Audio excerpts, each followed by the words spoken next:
Geralmente a gente sente que quando a gente analisa o Consolador Prometido como terceira revelação, analisa o Velho Testamento como primeira e o momento que Jesus esteve na Terra como segunda revelação, a gente percebe que a cada nova revelação é como se a gente tivesse num jogo de videogame que vai ficando mais complexo as tarefas que a gente tem que realizar.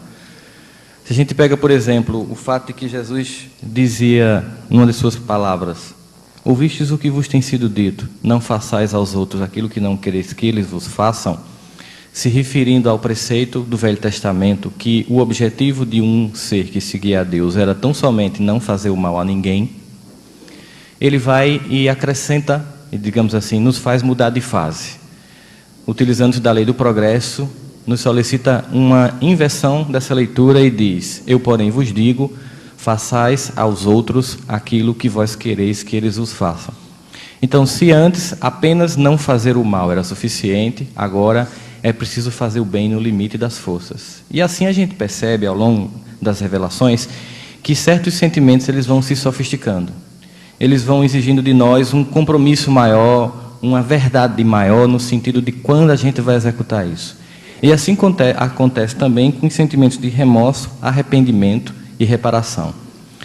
Nós vivemos numa sociedade que tem várias religiosidades. E quando a gente fala de várias religiosidades, não se refere tão somente apenas ao fato de que existam várias religiões, mas existem várias formas de culto que as pessoas prestam ao mundo, à sociedade, ao consumo, por exemplo, é uma forma de culto, ao corpo é uma forma de culto. Existem vários cultos vazios que a gente faz no dia a dia. E nós nos acostumamos, ao longo de nossas experiências encarnatórias, a alguns tipos mais simplistas de arrependimento, de remorso. O que acontece muito comumente hoje é quando a gente analisa aqueles programas em que a TV solicita que um casal em conflito, ou uma mãe e uma filha, vão àquele programa para discutirem publicamente o seu drama pessoal e se expor à família. E aí você sente na sequência que o provocador do mal-estar, ele chora, ele faz toda uma cena de comoção, de arrependimento aparente. E aí, no final, é como se as pessoas do programa e todas que estão assistindo, e você que está do outro lado, já que ele se arrependeu, já que ele está chorando, já que ele está reconhecendo que errou, então vá em paz, que o Senhor vos acompanhe. Pode voltar a jogar seu tênis, pode voltar a ir para o shopping, pode voltar a filme, está tudo kits. Você não precisa fazer, mas você não já reconheceu que errou? Acontece que, se fosse tão simples assim, como é que nós iríamos encarar a justiça divina, que tem como princípio fundamental reparar o mal? Então, para que a gente possa entender essa evolução conceitual, mas não do ponto de vista conceitual, mas como proposta para nossas vidas, a gente pode inferir sobre remorso, arrependimento e reparação. O arrependimento, ele sempre é uma reação emocional que nós temos em relação a algo feito, em relação a alguém no passado. Então, ele tem sempre como característica 2 tempos. Aquele que já se foi e que eu fiz alguma coisa que provocou algum dano, e o presente, que começa a me incomodar porque eu fiz algum dano. E para eu me sentir um pouco mais apaziguado com a minha consciência, eu posso lançar mão desse sentimento de arrependimento.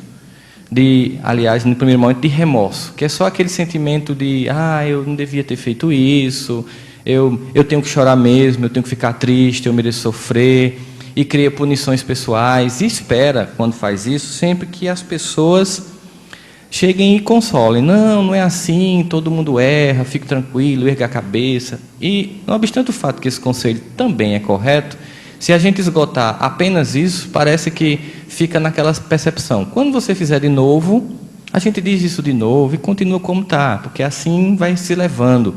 E a gente tem que lembrar que durante muitos milênios nós experimentamos um tipo de arrependimento que era proporcionado, digamos assim, esse apaziguamento por um ser externo. Você ia a alguém, dizia o que tinha feito até então, antes do encontro com essa pessoa, e essa pessoa disse, reze tantas coisas, faça tais coisas e está tudo resolvido. E a gente se acostumou que bastava essa confissão simples e pura para que as coisas ficassem tranquilas e a gente não tivesse, a partir daquele momento, mais que reparar nada do que foi feito. Bastava alguém de fora dizer para nós que a gente estava perdoado, exigir de nós algum tipo de rito, e aí a gente ficava serenado. Mas a gente pode se perguntar, se o arrependimento ele tem a ver com um evento do passado, não é tardio se arrepender? De que adianta o arrependimento se é em cima de algo que já aconteceu? Se a gente fizer uma leitura bem simples, a partir só dessa perspectiva, de fato, é tardio, porque você já fez. No entanto, se você não se arrepende, e aí é uma diferença do arrependimento por remorso, é que você quer mudar a atitude. Geralmente quem está em remorso é alguém que foi prego no flagra. Se ninguém tivesse visto, você nem no remorso estava continuando no erro. Ninguém viu.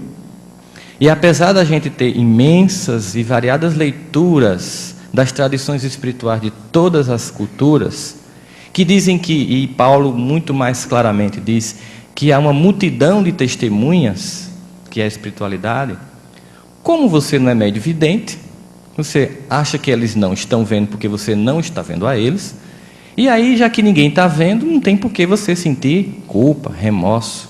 O remorso ele só acontece quando lhe pegam no flagra. É impressionante. Enquanto as pessoas não pegam você no flagra, enquanto ninguém viu, ninguém sente culpa. E aí a gente tem até as estratégias, né? Para comover as pessoas e convencê-las de que a gente vai melhorar, a gente simula um comportamento que vai ser socialmente percebido como essa pessoa agora vai mudar. Não sei se vocês lembram quando se tentou uma entrevista com Susana Van Richthofen e gravaram o áudio dela conversando com o advogado, e o advogado dizendo, você tem que chorar, você tem que entrar com a cabeça baixa. E ela, mas eu não quero, porque ela não estava arrependida de jeito nenhum. Quando uma celebridade faz alguma coisa, geralmente o Relações Públicas diz, olha, vá com uma camisa assim, preta, não escova o cabelo, bota um óculos escuro, deixa o nariz avermelhado como quem estava chorando muito, fale muito lento, com a voz assim embargada, passa a imagem de arrependimento. É como se a gente tivesse também, de certa forma, um colaborador dentro de nós que simula essas situações, né? Aquela pessoa que vai fazer com você essa simulação para o outro fazer. E é engraçado que muitas vezes, conforme você faça esse teatro, a pessoa que foi vítima passa a ser culpada. Pô, essa pessoa está sofrendo, você não acha suficiente já o que você fez? Não. Como assim?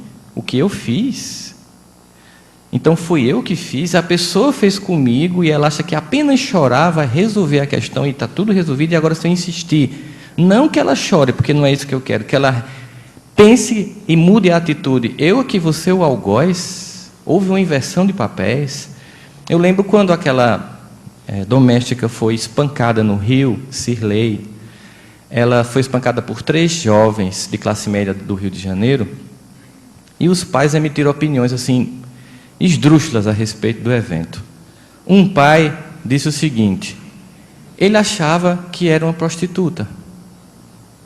Então, ele não deveria estar com remorso nem se arrepender porque era uma prostituta. Afinal de contas, talvez pensando na música de Chico Buarque, joga pedra na genia, é uma coisa viável. E aí esquecendo da lição do Evangelho, daquela que era adúltera, que não foi apedrejada porque ninguém podia fazer. Não, ele achava que era uma prostituta. Foi do mesmo jeito que quando aqueles jovens que queimaram o índio Pataxó, Galdino, lá em Brasília, um dos pais disse uma frase do mesmo jeito. Ele achava que era um mendigo. Não, porque mendigo pode queimar, mas índio não, tem a coisa ecológica, não pega bem. Fica... o índio é patrimônio nacional, como Denis está dizendo. Aí não pega bem se queimar um índio, né? Mas um mendigo, tudo bem, que fica lá, não toma banho, fica... Olha o tipo de desculpa que a pessoa dá para nem sentir, remorso. E essa frase só é dita socialmente para a mídia porque foi pego em flagra, se não... Se ninguém soubesse, até o pai soubesse que o filho fez, mas a mídia não soubesse, a sociedade não soubesse, ele falou, meu filho, não faça mais isso não. Não, papai, eu prometo. Toma o carro de novo. Estava tudo resolvido. É pura e simplesmente assim. Será que Deus espera da gente somente essa representação social de um sentimento de que a gente se arrependeu, que a gente chamaria de remorso? É muito mais que isso. No arrependimento, há um desejo sincero de mudar o comportamento. Com o arrependimento e o pedido de perdão, nos é retirada a pena ou continuamos com o efeito da lei de causa e reação? No livro de Allan Kardec, O Céu e o Inferno, capítulo número 7, há uma página extraordinária que se chama Código Penal da Vida Futura. São 34 itens que dariam para um verdadeiro tratado de jurisprudência ou de direito internacional. E Allan Kardec considera exatamente essa questão. Ele diz, por exemplo, todos nós erramos. Quando nos damos conta, nós nos arrependemos. Passamos pelo primeiro estágio. Ao nos arrependermos, nós sofremos expiação. Mas isso não basta.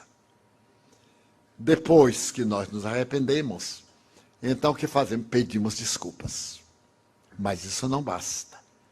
É necessário anular o mal que nós fizemos, através do bem que possamos fazer.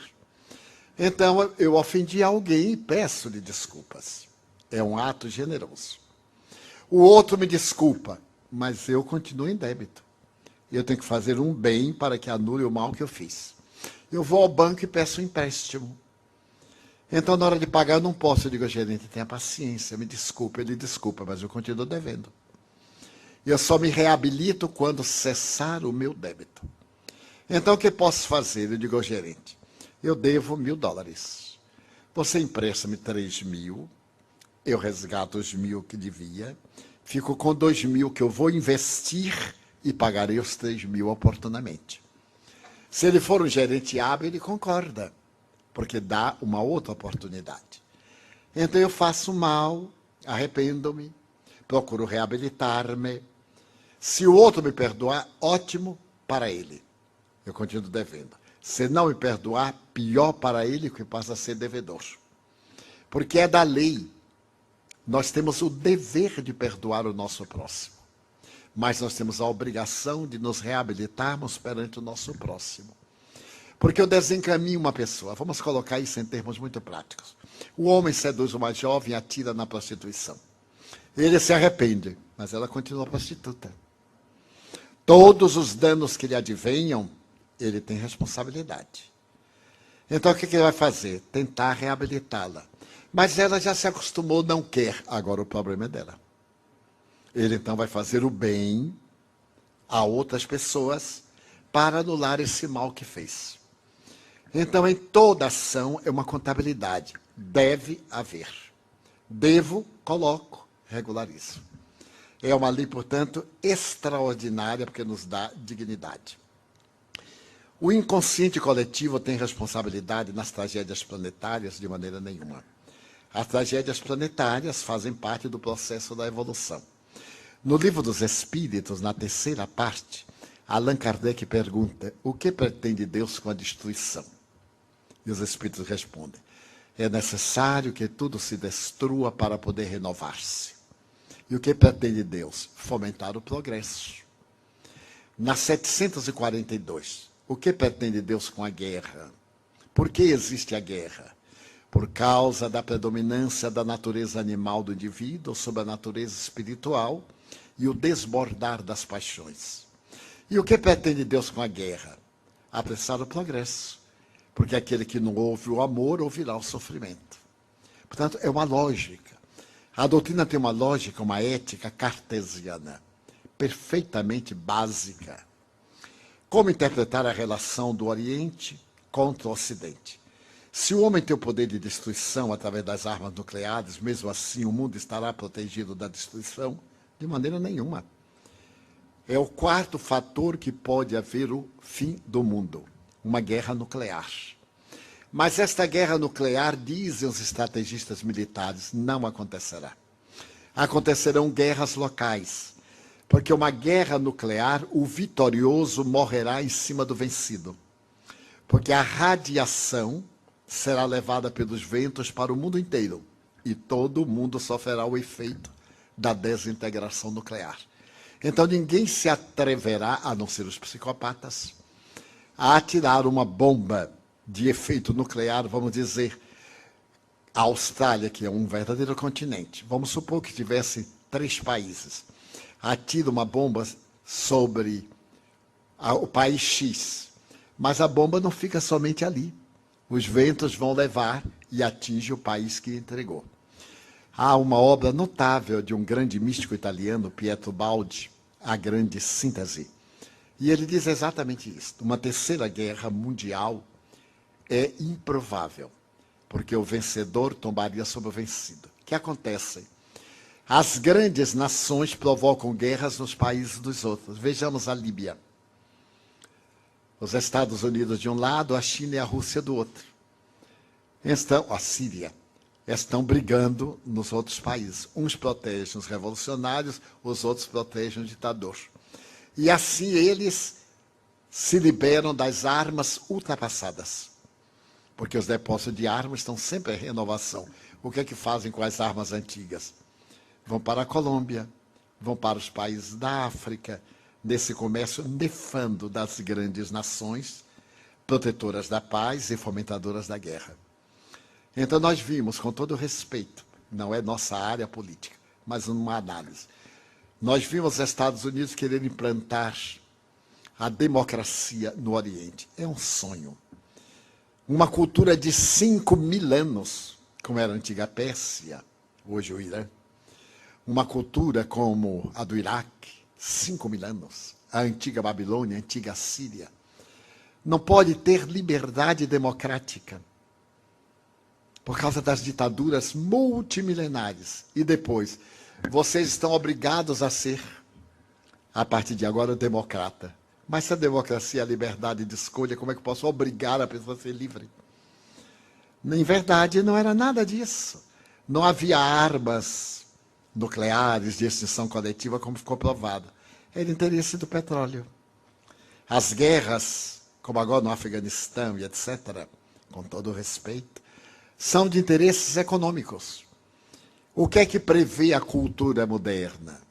É que no ano 2025 é provável que haja uma grande guerra. Não por causa do petróleo, por causa de água potável. A dessalinização ainda não é suficiente para transformar a água do mar em água potável. Dubai, Abu Dhabi e outros já conseguem um pouco, mas não é suficiente. Então é necessário que nós economizemos água. Estamos sendo advertidos pelo ecossistema porque 3/4 partes do mundo são aquosas, mas não água potável. No nordeste do Brasil tem o maior lençol de águas do mundo, salobra. Portanto, é mesmo que não ter. Dessa forma, a relação do Oriente com o Ocidente vem desde a Idade Média. A grande responsabilidade é das cruzadas, o ódio ainda é das cruzadas. Quando os europeus foram defender a sepultura de Jesus, que era vazia, defender um túmulo que não tinha nada. Será que eles foram defender o túmulo contra Saladino e outros? Ou foram furtar os tesouros orientais? Então eles vieram para o Oriente, trouxeram as terríveis enfermidades do Ocidente. E levaram a sífilis, a gripe, a tuberculose, que não eram doenças do Ocidente. O tracoma, que é uma doença típica do deserto, nós pegamos durante as cruzadas. O próprio Francisco de Assis, quando ele veio, ele pegou o tracoma, graças à ardência do sol no Egito. Segundo estatística, por ano, 2 milhões de pessoas dessas áreas contraem o tracoma. É uma doença que cega. A cura é remota. Então, essa relação, esse ódio é milenar. É uma suspeita milenar. Mas numa nova era, quando nós demonstrarmos os nossos sentimentos que não há Oriente, não há Ocidente, que tanto Maomé como Jesus são missionários de Deus, como Buda e como tantos outros, Akhenaton, Confúcio, e tantos outros missionários, o que importa é Deus, é o amor. Então desaparecem as nossas paixões e Oriente e Ocidente se darão as mãos. O perdão é uma atitude de quem fica de pé.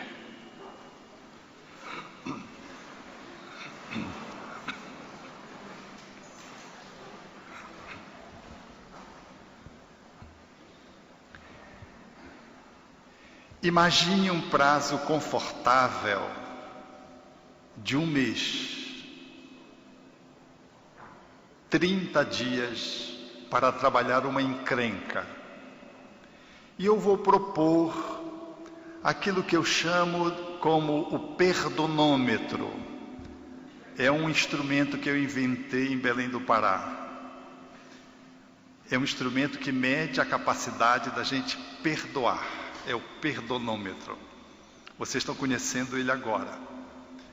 Então imagine que depois de um seminário sobre o perdão, ou após toda uma semana de festas espirituais, nós, no último dia, no encerramento, quando fôssemos sair desse auditório ali à porta, encontrássemos uma criança, ou um jovem, ou um adulto, que lhe roubasse o cordão, a pulseira ou o relógio.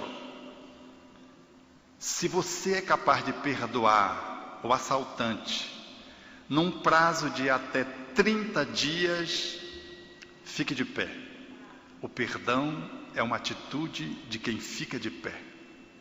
Se você precisa de mais de 30 dias, sente. Aí você vai caminhando, conseguiu perdoar, foi para tomar o seu rumo da sua casa, do hotel, quiçá.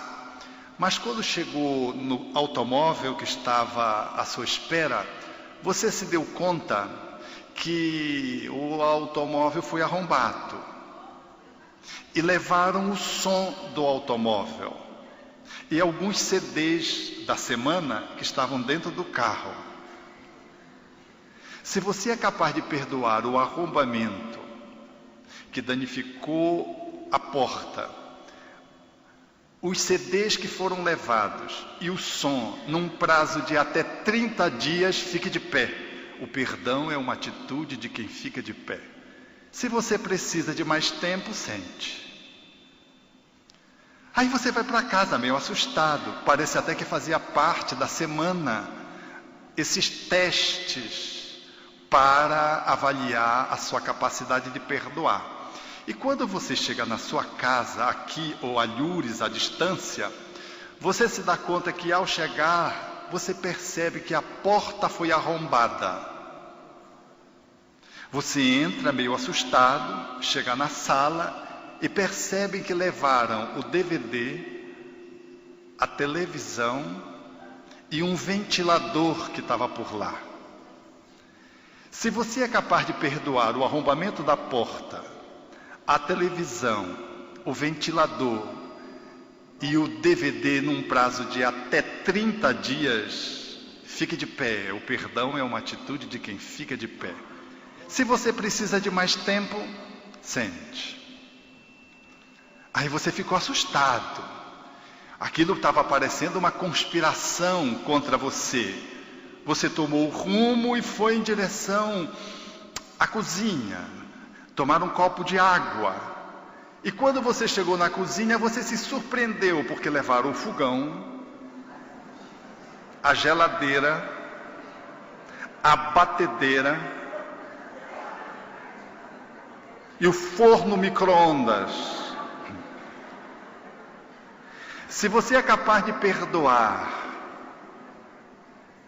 aqueles que roubaram você, esses 4 ingredientes da tua intimidade doméstica, afeitos naturalmente à comida, ao sustento do seu corpo, se você é capaz de perdoar o fogão, a geladeira, a batedeira e o forno micro-ondas num prazo de até 30 dias, fique de pé. O perdão é uma atitude de quem fica de pé. Se você precisa de mais tempo, sente. E aí você ficou mais intrigado ainda. Você então assumiu a posição de ir no quarto, talvez pegar o Evangelho para abrir uma página, e quando você chega no quarto, o quarto foi varrido, levaram tudo do quarto, inclusive as joias, inclusive o cofre, se ele está no quarto, levaram tudo. As suas roupas, todas. quando você abriu o guarda-roupa, não tinha uma peça. Se você é capaz de perdoar este furto, este roubo, num prazo de até 30 dias, fique de pé. O perdão é uma atitude de quem fica de pé. Mas se você precisa de mais tempo, sente. Aí você saiu andando meio assim atordoado, sem saber o que estava acontecendo. Saiu de casa para tomar um ar e, efetivamente, olhar de si para consigo mesmo para ver se tudo isso que você estava vivendo era real, ou era um exercício de imaginação pesado, ou era um pesadelo mesmo. E quando você sai à porta de casa, você se dá conta que entrou na casa errada. A sua casa era do lado. E quando você vai querer entrar na sua casa, ela está habitada pelos sem-tetos, que dizem: aqui você não entra. Usa o capião ou campeão, se preferirem. E você não pode entrar na sua casa. Se você é capaz de perdoar os sem-tetos que invadiram o seu lar e não deixam você entrar na sua propriedade, se você é capaz de perdoá-los num prazo de 30 dias aquela invasão, fique de pé. O perdão é uma atitude de quem fica de pé. Mas se você precisa de mais tempo, mais de 30 dias, pode sentar. Aí você não sabe o que vai fazer. Tomou o rumo da delegacia para fazer um BO, uma ocorrência policial. E quando você vai no caminho, você encontra um amigo que diz: eu sinto muito. E aí você diz: puxa, os sem-tetos invadiram a minha casa. Eu estou indo na direção da delegacia para fazer a ocorrência. E o amigo então lhe diz: mas não era isso que eu estava me referindo quando disse que eu sinto muito. Ele disse: como assim? E o amigo diz assim: então você não sabe? E aí você diz: não, mais do que isso. E aí ele repete então: eu sinto muito. É porque nesta invasão, que você não tomou ciência quando ela se estabeleceu, foi lesado de uma forma letal, com vítima de morte, a pessoa que você mais ama.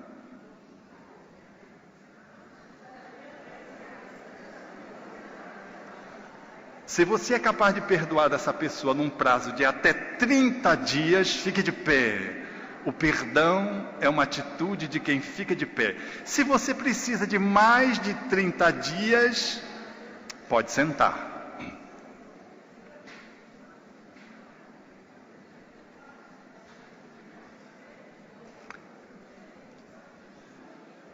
Ok. 15 pessoas mais ou menos de pé. Podem sentar todos.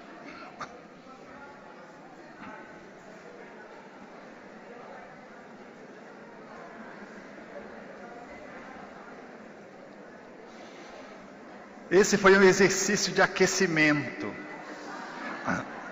porque eu senti que vocês estavam com muito frio. E eu notei no exercício que quando eu cheguei na cozinha, a maioria sentou. Eu não sei porquê. Eu comprovei que esse público é um público espírita, que se conhece pelo tamanho do prato.